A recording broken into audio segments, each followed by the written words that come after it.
Hello বন্ধুরা, আজকে রাতে আমাদের কি রান্না হয়েছে তোমাদেরকে দেখাচ্ছি, তোমাদের সঙ্গে শেয়ার করছি। আজকে রাতে হয়েছে আমাদের ডিম পাতুরি।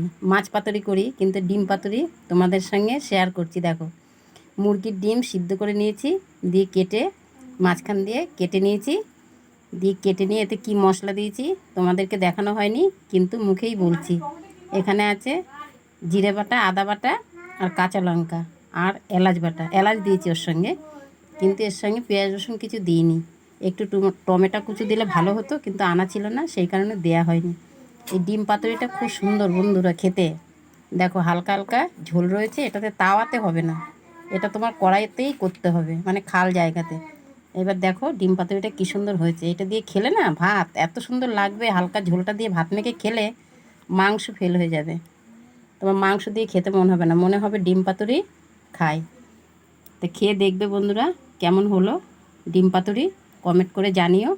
আর একদিনকে তোমাদেরকে রান্না ডিম পাতুরি তোমাদের সঙ্গে শেয়ার করব, গোটা গোটা ডিম পাতুরি করে দেখাবো। বন্ধুরা তোমাদের যদি ভালো লেগে থাকে তাহলে কমেন্ট করে জানিও।